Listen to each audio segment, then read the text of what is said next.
mungkin klarifikasi ya dari satu hal yang salah dipahami orang itu memang sangat penting sekali.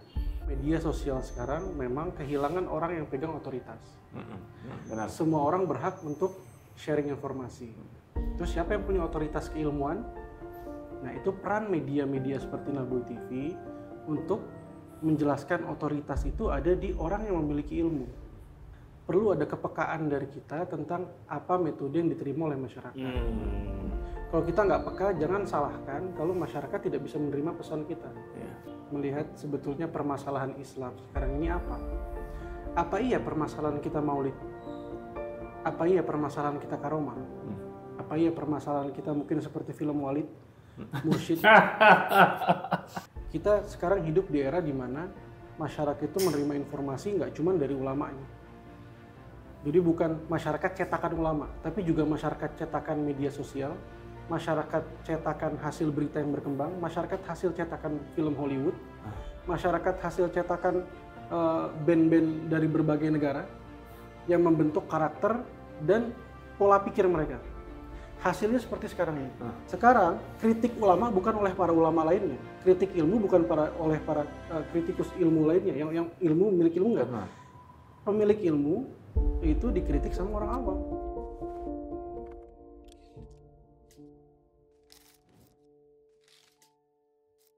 Bismillahirrahmanirrahim. Assalamualaikum warahmatullahi wabarakatuh. Saat ini saya kedatangan dua tamu istimewa, Sayyid Fikri Syihab. Assalamualaikum Habib. Waalaikumsalam warahmatullahi wabarakatuh. Anak Jaksel, sehat-sehat ya? Gimana anak lawan? Alhamdulillah begini Habib. Cuman kita berusaha lah ya, speaking sedikit. Kita breakfast in the morning. Dan Ustadz Adjir, saudara saya, alhamdulillah sudah dua podcast kita bersama antum sangat istimewa, manfaat untuk umat Ustadz. Masya Allah. Ustadz Sayyid Fikri dan Ustadz Adjir, kita tahu antum adalah dua orang yang luar biasa. Antum sendiri di Nabawi TV dan sangat istimewa sekali. Alhamdulillah saya pernah berkunjung sekali ke sana, kunjungan sangat luar biasa, dan Nabawi TV ini muncul sangat menyejukkan karena siapapun boleh masuk asal membawa kesejukan di situ. Masya Allah. Karena di dalamnya memang kesejukan. Kita tahu Ustadz Faris Baswedan, saudara kita ada di situ, dan banyak saudara kita di situ, dan mereka adalah orang-orang yang alhamdulillah punya andil besar. Nanti kita akan membahas tentang satu program yang super istimewa towards unity, bukan unity ya, karena antum tadi bilang akhirnya seperti united, towards unity.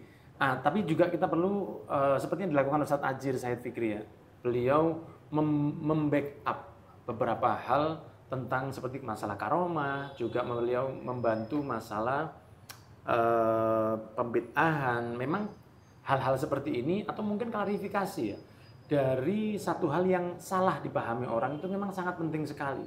Seperti Ana sendiri sering kena, Habib. Seperti Ana dulu pernah dibilang anti Wali Songo karena saya melarang orang beli lukisan Wali Songo yang saya sendiri tanya ke keturunan Wali Songo, nggak satupun dari mereka mengatakan itu adalah kakek kami, bukan lukisannya, bukan fotonya. Keturunan Wali Songo sendiri bilang begitu. Padahal saya menyayang, saya nggak seneng kalau semulia Wali Songo dilukis pakai feeling. Tapi saya dibilang anti Wali Songo. Saya kemarin lagi bilang bahwa Dzurriyyah Nabi itu banyaknya dari negeri Yaman. Saya mengatakan bahwa Dzurriyyah Nabi bukan orang Arab, maksudnya orang Arab Saudi. Kalau kita tahu sendiri bahwa Yaman dan Arab Saudi, Kuwait, Qatar semua adalah orang-orang keturunan Arab secara darahnya. Akan tetapi secara negara kan bukan di Arab Saudi yang banyak dari keturunan habaib di Indonesia ini kan dari Yaman. Itu saya bilang bahwa Dzurriyyah Nabi itu bukan orang Arab. Maksud saya bukan orang Arab Saudi. Tapi orang banyak dari Yaman. Itu kata-kata Dzurriyyah dipotong. Langsung dibilang bahwa Nabi itu bukan orang Arab. Sehingga jadinya apa? Orang bilang, loh ini kok baru bilangnya Nabi itu bukan orang Arab. Sehingga ya inilah kehidupan akhir zaman. Jangan sampai kita terlalu mudah untuk mengambil sesuatu tanpa mengetahui keasliannya terlebih dahulu. Jadi memang antum bilang tadi klarifikasi itu bukan sesuatu yang sifatnya bagaimana tadi? Merendahkan, akan tetapi untuk menjelaskan. Begitu ya. Apalagi sekarang ada towards unity, bukan unity, towards unity. Di sini yang kita tahu sendiri, antum juga banyak mewarnai Nabawi TV ini sehingga ada beberapa konten ya seperti Ading dan Isa, kemudian Aska untuk orang-orang yang masih bingung sama Islam ini maksudnya gimana. Ada juga konten tentang kemarin ini menjelaskan dan juga mengkritisi para oknum Ba'alwi yang mungkin bermasalah, tapi juga memberi pemahaman yang baik di situ. Nah, ini ada yang baru, walaupun sudah mulai berjalan, dan Ustadz Ajir juga ada di situ, tentang Towards Unity. Yang saya sayang sekali, saya nggak ada di Jakarta. Kalau saya di sana, bagian bawain kopi pun saya mau. Masya Allah. Kira-kira apa, Beb? Said Fikri, goals antum di Towards Unity ini kira-kira apa? Sebagai anak Jaksel boleh di... Sebagai anak Jaksel. Antum lebih Jaksel. Lebih Jaksel. Langsung ada polisi. Langsung ada polisi. Kira-kira bisa diceritakan bahwa teman-teman ini tujuan mulia dari Towards Unity itu gimana, saya? Ya. Ini jazakallah khair. Tamu. Habib, ini kita datang ke sini ketemu sama antum ngobrol-ngobrol, Masya Allah. Alhamdulillah. Luar biasa, senangnya. Ada Gus Ajir sekarang juga menjadi, sekarang ini mungkin banyak umat jadikan Gus Ajir tempat untuk bertanya. Bercurhat juga. Dia dapetin permasalahan yang membingungkan, bikin mereka nggak tahu ini arah jawabannya kemana. Ditanya ke Gus Ajir cari referensi-referensi, beliau tampilkan jawabannya untuk menenangkan umat. Nah, kenapa itu bisa terjadi? Karena media sosial sekarang memang kehilangan orang yang pegang otoritas. benar. Semua orang berhak untuk sharing informasi. Terus siapa yang punya otoritas keilmuan? Nah, itu yang kadang orang lihat, oh ini karena dia lebih viral, pembawaan lebih enak, inilah otoritas keilmuan itu. Dialah yang berhak untuk menyampaikan kesimpulannya seperti apa. Nah, itu peran media-media seperti Nabawi TV untuk menjelaskan otoritas itu ada di orang yang memiliki ilmu. Menjadi wadah bagi pemegang otoritas yang sebenarnya. Ada yang bilang fenomena death of expertise. Ya. Itu Nah, ini Jakselnya keluar ini. Death of keluar expertise Jakselnya. ya. Itu artinya fenomena di mana expert, para ahli itu dimatikan oleh banyaknya fenomena orang-orang yang mulai berbicara seakan-akan mereka ahli. Kita nggak bisa salahkan fenomena itu.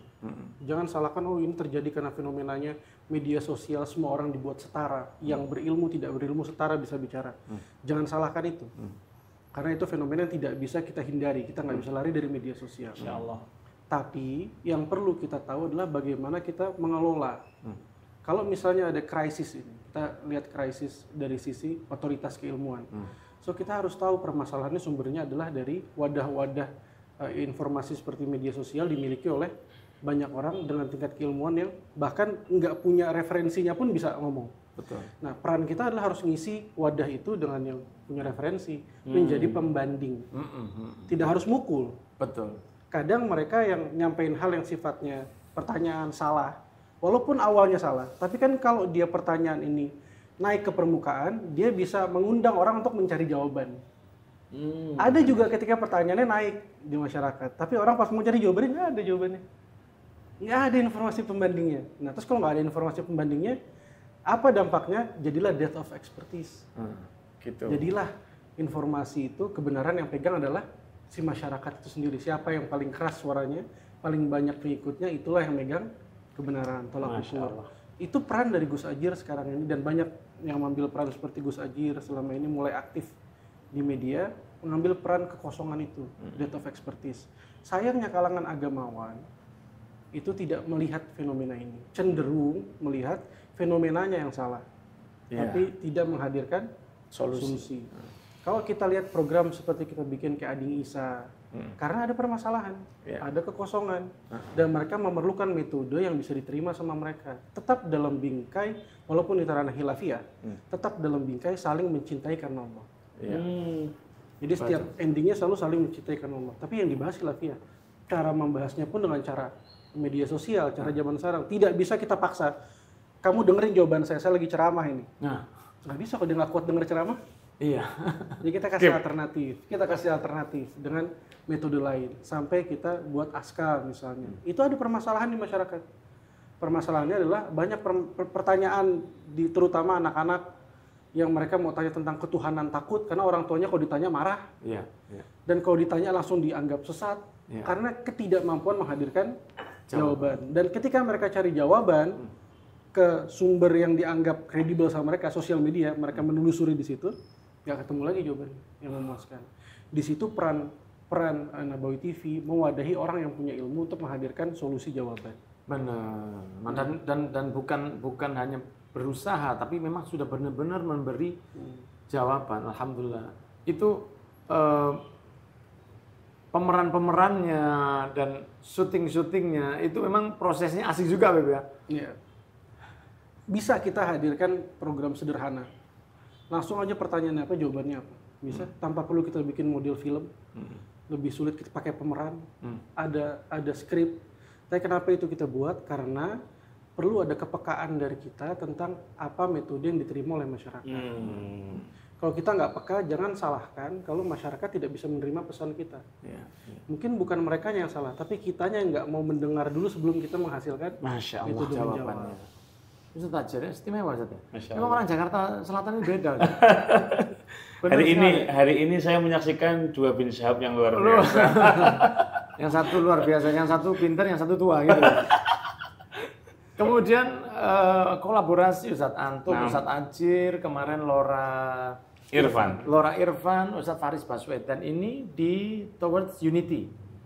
Ini yang lagi kita lihat kelihatan sekali ukhuwahnya dan bukan hanya untuk di kulitnya saja, tapi kita terasa banget bahwa ini memang benar-benar ada tujuan karena innamal a'malu binniyat dan itu walaupun itu hadis yang dihafal banyak orang, tapi kalau orang tidak tahu benar maksudnya hadis ini, orang akan tidak dapat, nggak hasil. Tanpa niat yang baik, tidak hasil. Nah, ana sebagai orang, maksudnya sebagai pemirsa ya, pemirsa kan begitu ya, kita sebagai pemirsa, ana merasakan benar, Ustaz. Ya, ana merasakan benar karena ya bukan karena Habib Muhammad Habsyi sohib saya, Ustaz Ajir sohib saya, Ustaz Faris sohib saya, Lora Irfan saya belum ketemu. Bukan karena mereka yang ngisi itu teman-teman saya, walaupun minus Said Fikri Syahab. Tapi saya bisa merasakan Said Fikri, saya bisa merasakan dari Towards Unity ini memang sesuai namanya, menuju persatuan. Persatuan itu saya pernah dengar dari salah satu asatid yang Masya Allah sekali, dia mengatakan bahwa persatuan itu bukan saya berubah ikut kamu, tapi bagaimana saya mencari jalan supaya saya bisa bersatu dengan kamu walaupun saya tetap berubah, berbeda. Ya, jadi saya tidak perlu berubah. Oh, saya sekarang jadi untuk misalnya saya sekarang tentu saja Pak Alwi, Maulid, Tahlil. Kalau saya bertemu dengan Ustadz Faris atau Ustadz Rifki, Jafar Tholib, bukan saya berarti harus meninggalkan Maulid saya. Saya tetap aja begini. Atau saya tidak perlu memaksa dia untuk dia ikut saya. Dia biar aja dengan pemahamannya, saya dengan pemahaman saya. Cuman dari persatuan-persatuan ini yang persamaan-persamaan yang kita harapkan ini untuk bisa, ini kan seperti pondasi ya, Towards Unity ini ya, susah banget. Towards Unity ini kan pondasinya saya ya. Dan insya Allah kedepannya itu akan mengundang, karena harus ada triggernya, harus ada pemantiknya. Ana yakin di hati banyak asatid itu mendambakan yang seperti Towards Unity. Saya yakin, cuma tidak ada triggernya aja. Ternyata triggernya dari bin Syahab, Jaksel, dan teman-teman di Nabawi TV. Sehingga apa Said Fikri yang antum tujuan antum dari khususnya di Towards Unity ini, dan kedepannya itu kira-kira apa yang akan bisa kita bantukan, mungkin dengan mengajak asatid lain atau jadi seperti yang saya sampaikan ke Ustadz Ajir di pertemuan sebelumnya, kalau tidak bisa bersaing maka bergabunglah. Mungkin ada yang bisa kita lakukan atau para asatid yang di video ini, apa yang bisa kita bantukan untuk bisa membawa nafas baru. Ya ini kan setahu saya tidak ada sebelumnya seperti ini. Ini never before. Ya salam. Ini tidak pernah terjadi sebelumnya. Tapi sekarang alhamdulillah kita di jalur di mana kita bisa ikut di sini. Islam ini kalau kita tidak bantu, Islam ini akan jadi baik. Tanpa kita, Islam ini akan jadi baik, akan aman, dakwah ini akan berjalan. Jadi kalau kita tidak bantu, ya kita yang rugi. Kalau kita tidak terjun, ya kitanya rugi. Islamnya tidak akan rugi apa-apa. Sehingga mungkin ada tips buat kita dan apa tujuan antum ke depan dari Towards Unity ini yang antum harapkan, dan mungkin antum bisa ngasih tahu kita apa yang bisa kita bantukan dari program yang istimewa ini. Masya Allah. Ya, Habib, kita harus jujur melihat sebetulnya permasalahan Islam sekarang ini apa. Apa iya permasalahan kita maulid? Apa iya permasalahan kita karomah? Apa iya permasalahan kita mungkin seperti film Walid, Mursyid? Atau permasalahan kita justru lebih dalam lagi dari itu? Mungkin kita perlu lihat dalam helikopter view yang lebih luas lagi. Kalau misalnya implementasi syariat, implementasi ajaran Islam sekarang mengalami kemunduran, kita perlu cari sebabnya. Kita sekarang hidup di era di mana masyarakat itu menerima informasi nggak cuma dari ulamanya. Jadi bukan masyarakat cetakan ulama, tapi juga masyarakat cetakan media sosial, masyarakat cetakan hasil berita yang berkembang, masyarakat hasil cetakan film Hollywood, masyarakat hasil cetakan band-band dari berbagai negara yang membentuk karakter dan pola pikir mereka. Hasilnya seperti sekarang ini. Salah satu faktor yang mungkin masuk ke masyarakat adalah orang berilmu. Hanya salah satu. Kita bukan satu-satunya faktor. Kita tidak bisa menafikan habis pulang pengajian, buka TikTok, buka Instagram, segala informasi mereka serap. Nah, hasil penelitian yang berkembang sekarang dari jumlah muslimin di Indonesia, jumlahnya tidak beranjak naik secara persentase, tapi beranjak turun. Secara umum di Indonesia, artinya yang tadinya persentase umat muslim sekian persen, dirunut 30-40 tahun, jumlah persentase itu menurun. Berbagai faktor, tidak 1-2 faktor, berbagai faktor. Terlebih lagi kalau di dalam umat Islam sendiri, bahkan yang sholat tidak sampai setengahnya. Masya Allah. Yang melaksanakan salah satu ibadah wajib sholat, tidak sampai setengahnya. Dan tidak sampai setengahnya, yang diperkirakan sekitar 30-40% yang masih melaksanakan sholat, tidak semuanya melaksanakan sholat itu lengkap 5 waktu. Oh gitu. Subhanallah. Semoga antum salah Habib ya. Amin. Semoga antum salah, tapi itu sangat masuk akal. Ada permasalahan yang lebih parah lagi. Dari 30-40% ini terpecah dalam banyak golongan. Ya Allah. Jadi udah 30 masih terpecah. Masih terpecah. Dan tersibukkan untuk bersaing satu sama lain. Ya. Menemukan sisi di mana mereka lebih baik dari yang lain. Berbangga-bangga antar golongan. Yang lain yang perlu sentuhan dakwah ini nggak tersentuh. Beberapa saudara-saudara kita masuk ke ranah ini. Ranah yang 60% ini. Mereka berdakwah di sana dan berhasil. Memberikan hasil. Tapi bukan berarti keberhasilan mereka lepas dari cibiran yang di 38%. Oh gitu. Sedangkan dakwah ini paling penting. Kita ingat kita bikin film Aska. Alhamdulillah banyak sekali pesan-pesan yang masuk, yang merasa tercerahkan. Itu bukan dari kalangan 38. Bahkan, mohon maaf, tidak hanya di kalangan 60, tapi di non-muslim. Masya Allah. Yang merasa tercerahkan dengan jawaban-jawaban dari program yang sederhana begitu. Kita perang di situ ibaratnya. Kita berjuang di dakwah seperti ini. Tapi ada perlunya, kita juga harus selesai permasalahan di dalam 38%. Tadi halus banget ngomongnya ya. Halus banget ya. Jadi intinya begini pemirsa. Jadi ini sudah ada yang berusaha untuk benerin yang 60, kita malah dijegal sampai yang 40 gitu. Harus kita pahami, ini penting dan ini pesan harus dipahami oleh setiap muslim. Terkadang mereka tidak sadar, mereka sedang menghancurkan agamanya walaupun mereka merasa sedang membenahi agamanya. Perhatikan kalau misalnya Anda naikin aib seorang ulama, contoh aja. Seorang ulama yang mengharamkan rokok, tiba-tiba merokok sambil mancing misalnya, dipandang sebagai ulama. Saya nggak nyangka bakal kesana Ustaz ya. Nah, tapi ini penting.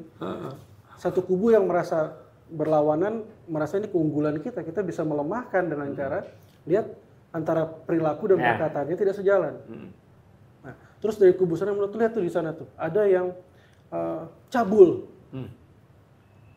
ada Habib atau ada Gus cabul misalnya, Kiai cabul. Nah, ini poin bisa saya angkat sebagai kelemahan mereka, membenarkan kelompok saya. Benar. Kira-kira apakah golongan 60 membenarkan Anda? Tidak, dia akan menyalahkan Islam secara umum. Karena Anda semua wajahnya Islam, Anda ulamanya Islam. Betul sekali. Anda merasa menang, Anda ungkap aibnya dia merasa menang ungkap aibnya Anda, kita sama-sama kalah dilihat dari luar. Benar. Jadi pola ini yang selama ini kita lakukan, kita sedang menghancurkan agama kita sendiri. Benar sekali. Kumpulin aja aibnya lawan. Kumpulin aib, bukan secara pembahasan fikih, bukan pembahasan ilmu. Aib-aiban. Terus aib-aiban dibuka. Ini ada kesalahan nih, ada oknum Habib yang ini nih ajib nih buat kita sikat. Kita naikin terus nih, karena perilakunya tidak seperti umumnya Habib lainnya. Oh, dia ada ustadz yang suka membid'ahkan, bagian yang ini ada yang ini orangnya agak nyentrik nih. Kita fokus dia aja. Padahal yang lainnya nggak seperti itu. Iya. Dialah yang menjadi wajah, dia yang terus dinaikin. Kira-kira non muslim lihat itu girang atau girang banget atau sedih? That's what I'm talking about. Mereka kan begitu. Mereka luar biasa girangnya. Tapi Ya di antara Allah. kita apa? Merasa senang gitu lah. Kita berhasil patahkan dia. Kita berhasil hancurkan itu. Ada orang-orang yang melihat perlu ada solusi persatuan. Mereka merasa ada perlu persatuan. Dia coba bikin silaturahmi, pertemuan ini itu, tapi nggak bisa ketemu. Banyak kisah orang yang sudah berusaha menjembatani. Kenapa sih nggak bisa ketemu? Karena mereka akan temukan barrier-barrier, tembok-tembok kokoh yang menyebabkan mereka sendiri nggak bisa untuk bersatu. Masya Allah. Nggak bisa. Oh, tidak bisa bersatu antara bid'ah dan sunnah. Tidak bisa bersatu antara yang tidak mengkafirkan dan yang mengkafirkan misalnya, yang mensyirikan atau tidak mensyirikan. Ada tembok-tembok besar yang membatasi persatuan. Unity itu bisa terjadi ketika tembok-temboknya Udah dihancurkan. Makanya program namanya Towards Unity. Towards Unity itu menuju persatuan. Bukan persatuan, kita tidak menawarkan, ayo kita unity, tidak. Kita menuju persatuan. Persatuan kalau Anda mau manis-manisan di awal, mohon maaf, banyak yang sudah mencoba, akhirnya pahit. Kalau kita mau pahit di awal, mudah-mudahan kita berharap hasilnya manis. Tapi dibingkai dalam satu, kita memahami bahwa saudara-saudara kita yang berbeda pandangan adalah seorang muslim yang harus dijaga perasaannya, yang harus dijaga kehormatannya. Dan kita sedang ada di dalam media sosial, di mana kalau kita tidak menyelesaikan ini, kita akan terus menjadi bahan tertawaan dari golongan non-muslim. Maupun tidak hanya non-muslim, bahkan dari kalangan muslim itu nggak sholat, ngelihat ulamanya begini. Iya pasti. Dia akan pakai depth of expertise tadi, dengerin orang-orang yang tidak punya ilmu sebagai rujukan mereka. Pas akhirnya begitu. Kalau Anda tidak merasa ini perlu untuk segera dihentikan, maka Anda hanya akan meneruskan, melanggengkan kondisi ini yang menuju pada kehancuran agama itu sendiri. Betul.